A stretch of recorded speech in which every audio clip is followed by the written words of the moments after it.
Ladies and gentlemen, welcome to the showdown between Avalorn, who shall be led by the crazy pigeon lady, and yes, she's going to be atop her glorious bird, and the Dark Elves, who are going to be helmed by the Dark Queen of Hot Topic. And for anyone who wants to know the reference, just Google a Hot Topic employee. They definitely look like Dark Elves. So as far as the build goes, here in the secondary line, we do have 4 groups of the Lothern Sea Guard. So normally when I play against Dark Elves, I use a very infantry-heavy army. So I'm going to be using a combination of spearmen, as well as the White Lions, who just kind of getting in there, grinding it out, maybe using some cav to get around the flanks. But in this situation, I want to try something very different. I feel like it's not going to be bad. So we have 4 groups of the Lothern Sea Guard with these shields here. Going to be pretty good at trading with missile units to the Dark Elves. So if they have Dark Shards or Repeater Crossbows, these guys are going to be pretty durable against them with their silver shields.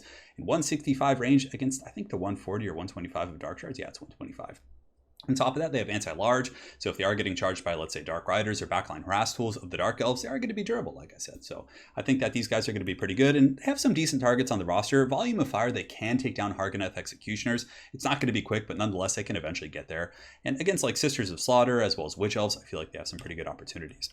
So we're going to be very missile heavy, and in order to protect the missiles, we do have 3 Dryads. Now, Dryads have a good matchup in the Dark Elf matchup. They do a lot of damage against the Witch Elves, who I believe have some sort of physical resist, so they're going to surpass that with their magic damage, and also against Bleak Swords and Dread Spears, these guys are, going to be able to get in there and, do Treebeard proud. So we have 3 groups of Dryads in total, but the real meat of the army is going to be in the Dragon Princes. We do have the Fireborn right here and 2 groups of Dragon Princes. So these bad boys are very expensive.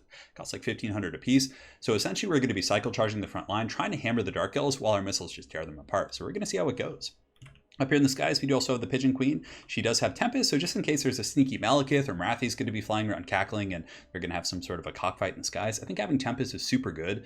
And even against like Harpy Harass, I think it's also quite useful. So we do have Tempest, Shield of Thorns, which is a really, really underrated ability.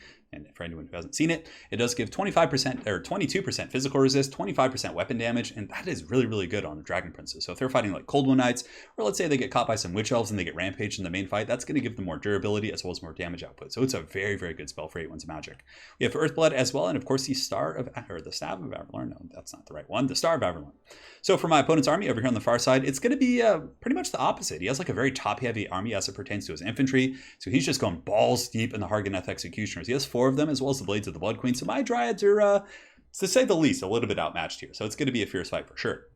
So he has the infantry. I'm going to need to get some good cycle charging, some good focus fire, because this is a lot of heavy armor, a lot of HP to get through. So 4 groups of those bad boys. He does have a couple Dark Shards as well, 2 groups of those with these shields. So it's going to be a little bit tough to focus them down because they do have silver shields. But nonetheless, we're going to be trying our best. He does have a Reaper Bolter up here on the high ground, which is going to be going after my cav. So pretty good inclusion. If he didn't bring this, I could take my time. I could get in position. I could kind of, get a concave around him. But in this case, I do have to go in because of the Bolter. It's going to start shooting at my troops, and I don't want him to get any free value. On top of that, to protect his back line, his artillery pieces, as well as his Dark Shards, he does have 2 groups of Cold One Knights. So the Cold One Knights obviously will do okay for their costs against Dragon Princes. They have anti-large, they have AP. Dragon Princes don't have, the best AP values, nor do they have anti-large, but they have really good stats, 44, 42, 44, and if you compare that directly, it's 32, 30, and 42. But nonetheless, the AP does help out the Cold One Knights, and if they also have some support from Lore of Death and Fate of Buna and things like that, they can do pretty damn well. So essentially what a lot of Dark Elf players do is they'll kind of tie up the Cold One Knights with some Witch Elves, and the Witch Elves will rampage the enemy units and keep them from getting away. They'll collapse, they'll get some Dark Shard fire. They can definitely get some really good utility there. So he does also have 2 Witch Elves. I think he has 2, so he does have 1 here and 1 here, neither of which are going to be the Sisters of Singing Doom. So on that note, guys, let's get the show on the road and have some fun. So right now I'm going to be advancing up and around the far side. Let me just adjust my chair here real quick. And you can see I was trying to get away from his Bolt Thrower fire. And right here he doesn't have the best arc of fire, so I was just trying to hide from those bad boys. Because I believe he did pick off a Dragon Prince, which is a lot. Dragon Princes are very expensive. In the meantime, his Bolt Thrower is going to be switching into the Reaper Bolt, or his Bolt Thrower is going to be switching into the Spray mode, which is going to be doing a little bit of extra damage against the Lothern Sea Guard. I don't think their shields help against that. I think it still counts as like artillery. But we do get in range, so we have 165 range, and we are able to kind of close the distance here with the Reaper Bolt Thrower. And now we're starting to get some value, which is going to force my opponent forward. Now over here, I wanted to get a big hammer, and I thought about it, and it may have been the right decision, but he has Cold One Knights, he has Witch Elves, and I was like, okay, do I send all my Dragon Princes in, get a Lariel, use Shield of Thorns? Maybe I could have broken through this and might have been the right idea, but it just felt like such a trap. It's a trap. I felt like the Witch Elves were going to rampage me, Fate of Buna is going to be coming in and slapping me in the face, and then the Cold One Knights plus another group of Witch Elves would come in. That's a lot to get through, so I ultimately decided to pull back and just go up and around the front and kind of take that fight there. So the Dark Shard's actually getting some pretty good damage into my Lothern Sea Guard, so I will be pulling back this group right here, but I do take 1 group of Dark Shards down to about half health, and I didn't do too much damage against the Reaper Bolt Thrower. So far, my opponent is probably getting the upper hand in terms of positioning and exchanges. And you can see here, he is going to be scooting forward here with the Blades of the Blood Queen and these elite troops, which is a little bit scary. I don't have much of an answer here. So the Dark Shard's still taking damage, and the rest of his force is going to be swooping around. So Witch Elves and just all these guys coming in. So it's really just going to be a frontal fight. But in the forest, I do have some sneaky traps. I have the Illyrian Reaper. So these guys are going to be hiding, and I have a pretty good opportunity. If he commits all of his forces to the front line, which it looks like he is going to, so the Blades of the Blood Queen, all these troops are going to be engaging, I can maybe slip it in, get in the back line, and take out that Reaper Bolt Thrower.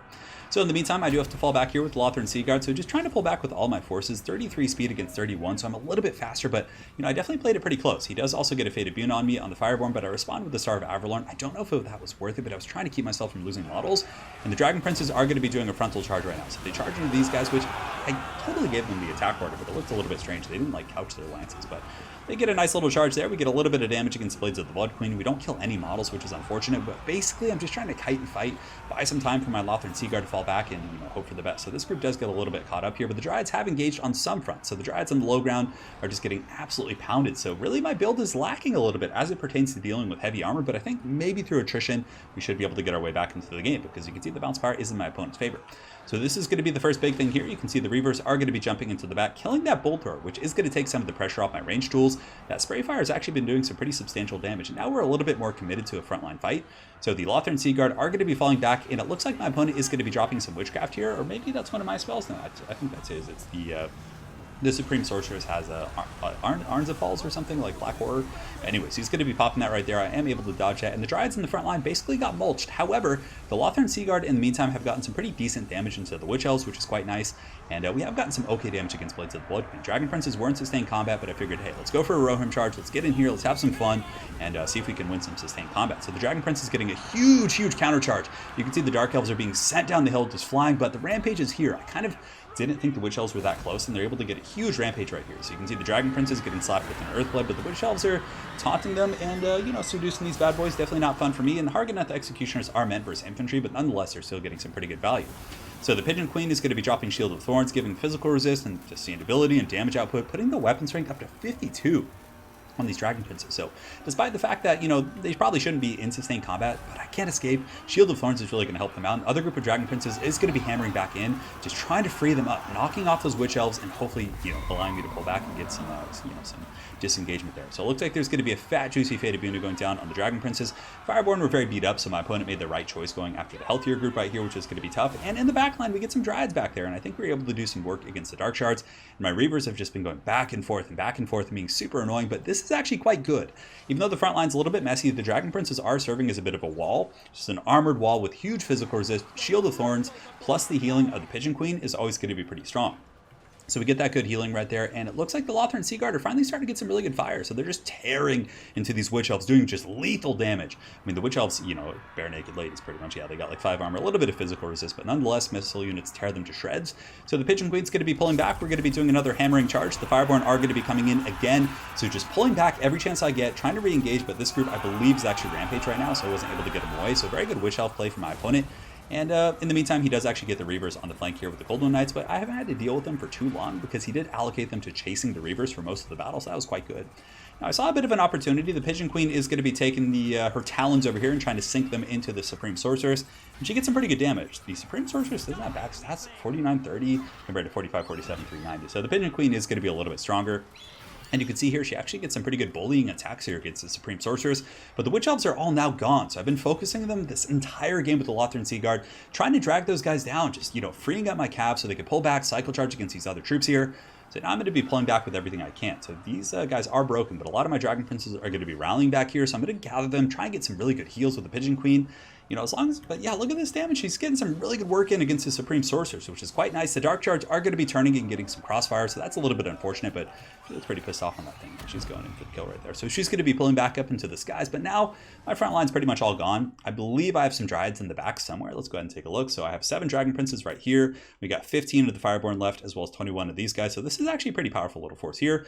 But again, what's really cool about Lothran Seaguard is they're not terrible in melee combat. They do have 52 melee attack, or that would be crazy, 52 melee attack. 52 melee defense, 24 melee attack, and they're going to be able to pile in and serve as a melee unit if they have to against this very tattered force. Now we're just going to be getting that juicy crossfire, and much like StarCraft 2, we have a bit of a firing concave, so if someone pushes up the middle, we can fall back and form a circle around them. It's we're getting some huge fire right here. You can see that these Dark Elves, these Blades of the Blood Queen, going to be getting focus fired. And at this point, their armor is going to help them a little bit, but they don't have too many models left as well, and their HP is getting danger low. So we're going to be trying to take those guys out and just rallying our beat up Dragon Princes, trying to hammer into this line right here and do our best. But, oh, and look at this. In the distance, the Great Rivas come back. They have 9 models. And the Pigeon Queen is actually able to get in there and show the Blades of the Blood Queen who the true queen is and fend them off, which is quite nice. And the Dragon Prince is going to be slamming in, just coming in to rescue these Lothran Seaguard, getting a huge charge against these guys. We should be able to break them. I mean, they're pretty beat up. That Earthblood there is also going to help the bounce of power, and you can actually see that we're doing okay in regards to the bounce of power now. And as long as we can kill all of the Hargoneth Executioners and these elite infantry, the Lothran Seaguard are going to be able to beat up Dark Shards, they're going to be able to beat up these Coldwind Riders, so we just need to get rid of the things that are really a big threat to my army.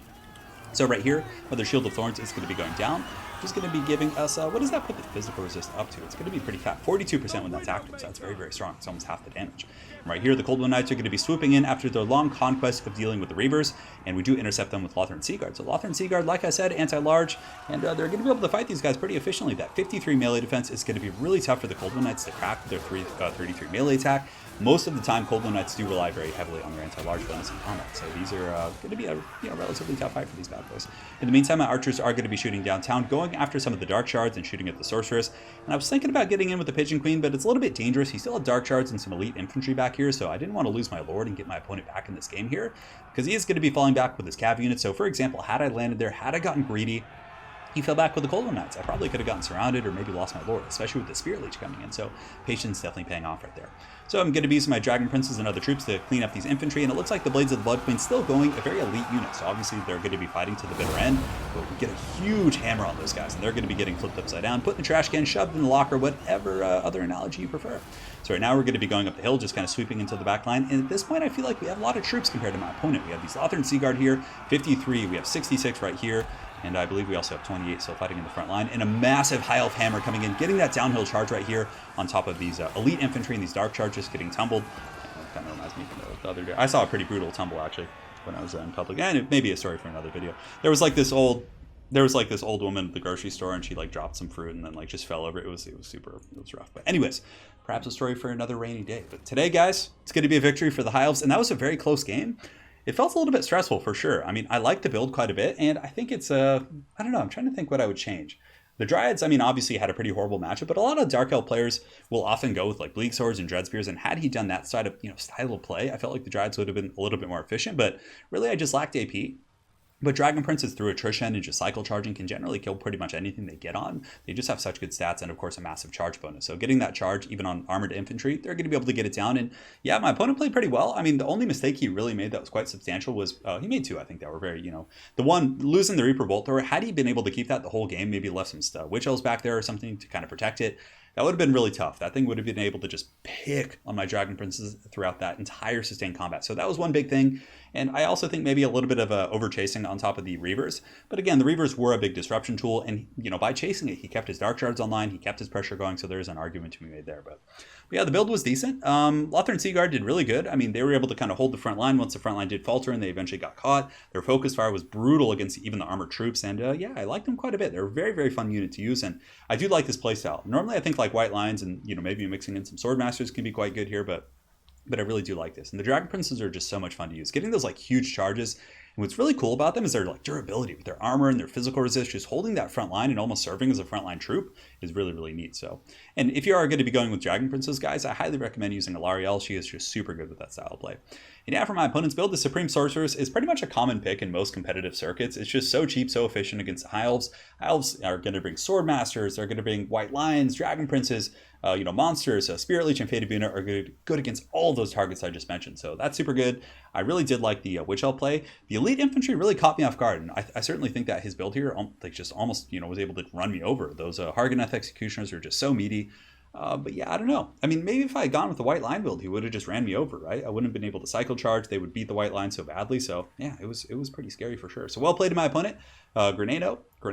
I think I said that right. Hopefully you guys enjoyed this Avalorn versus Dark Elf game. And also, guys, for the first time, I always thought it was Avalorn, like Avalorn, but it's Avalorn. I always get that wrong. Anyways, well played to my opponent. Hopefully you guys enjoyed this High Elf game, Avalorn game, and we will see you guys next time. Take care.